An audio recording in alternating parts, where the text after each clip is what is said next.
Hola, soy Ariadna Valencia y soy la psicóloga. Aquí voy a dar algunos tips del significado de cada cosa de teatro. Bueno, acá hoy vamos a hablar de abstracción. Si bien no existe un teatro abstracto en el sentido de una pintura abstracta, siempre podemos observar un proceso de abstracción y de estilización de la materia teatral, tanto en la escritura como en el escenario. Todo trabajo artístico y especialmente toda escenificación se abstrae de la realidad ambiental. Está más bien recurriendo a la distinción de la poética de Aristóteles, del cado de la poesía, que trata de la particular, forma parte de la naturaleza misma, de la puesta en escena, de organizar, filtrar, abstraer y extraer de la realidad. Bueno, ahora vamos a hablar de acción. Serie de acontecimientos escénicos producidos esencialmente en función del comportamiento de los personajes.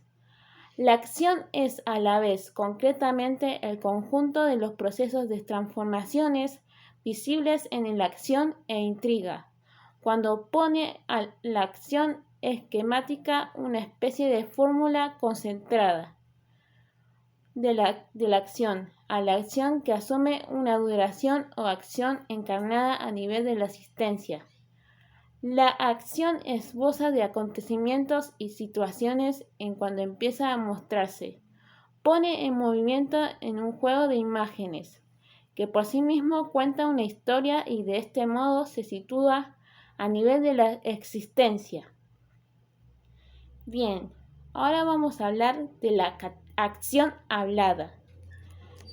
En el teatro, la acción no es una simple cuestión de movimiento o de agitación escénica perceptible, también se sitúa, y sobre todo en la tragedia clásica, en el interior del personaje, en exolución, en sus decisiones y por lo tanto en su discurso. De aquí proviene vínculo entre la acción de la fábula y la acción hablada de los personajes. Parece útil distinguirla en el teatro. Dos tipos de acción. La acción global de la fábula, que es acción susceptible de ser leída en la fábula.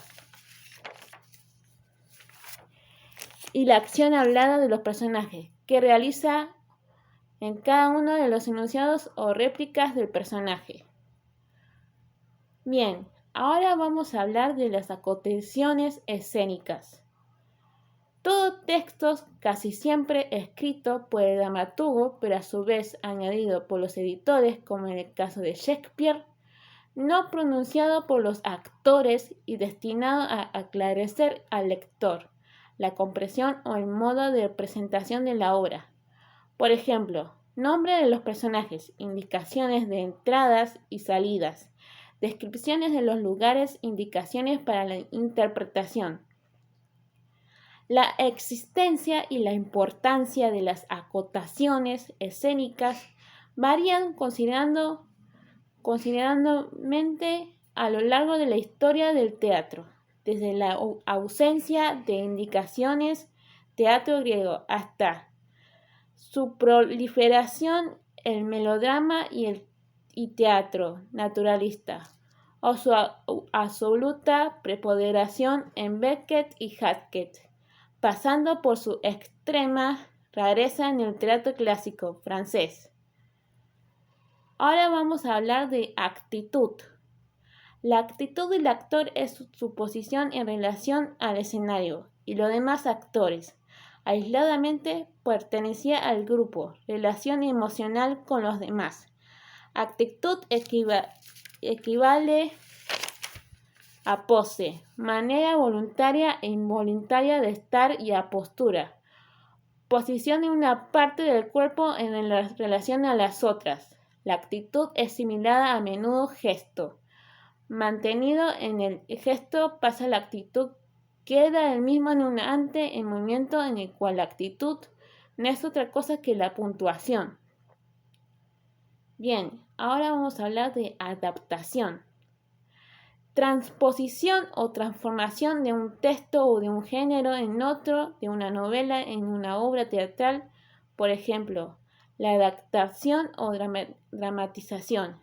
Afecta a los contenidos narrativos, el relato, la fábula, que son mantenidos más o menos fielmente, a veces con diferencias notables, mientras que la estructura discursiva sufre una transformación radical, debido sobre todo a la adopción de un dispositivo de enunciación totalmente distinto. Ahora vamos a hablar de Apolineo y Dionisíaco. En el nacimiento de la tragedia, Nietzsche opone dos tendencias del arte griego, que convierte en principios arquitectónicos de todas las artes. Su análisis pretende aprender las fuerzas impulsivas y conformarse de la creación artística según las cuales todo arte evoluciona. El apolineo es el arte de la medida y de la armonía, del conocimiento de sí mismo y de los propios límites. La imagen del escultor, dando forma a la materia, figura lo real y absoluto en la complementación de la imagen y del sueño. Se impone como arquetipo de lo apolineo, forma artística sometida al límite del sueño y al principio de la individualización. La arquitectura dórica, la música ritmada. El dionisíaco no es anarquía bárbara de las fiestas y de las orgías paganas. Está entregada a la ebriedad, a las fuerzas incontroladas del hombre que renace con la primavera, a la una y al individuo reconciliados. Ahora vamos a hablar de diálogo.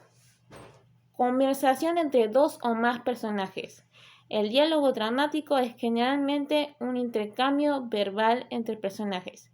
Sin embargo, también son posibles otras comunicaciones, diálogos entre un personaje visible y un personaje invisible, entre hombre y un dios, o un espíritu, entre un ser animado y un ser inanimado, de diálogo como entre máquinas, conversación telefónica. Ahora vamos a hablar de dicción. Sentido arcaico, manera de decir y de componer un texto, según una determinación, organización de ideas y de las palabras. La buena dicción se basa en la presunción de que existen un estilo y unas opciones específicamente poéticos. La dicción tiene dos modos principales: el relato, poesía narrativa, y la imitación del discurso de los personajes dramáticos. Bueno, hasta aquí acabamos. Vamos entre dicho y no dicho. Tanto el texto dramático como la puesta en escena son necesariamente incompletos. No expresan todo el sentido de un personaje, de una acción o de un elemento extraverbal al lector o espectador. Les corresponde la tarea de completar la elipsis, los puntos suspensivos, lo implícito o lo inefable. El discurso del personaje siempre es incompleto. Algunos de sus pensamientos, de sus motivaciones, seguirán siendo desconocidas para nosotros y para él, o bien impulsivas y conformativas de la creación artística, según las cuales todo arte evoluciona.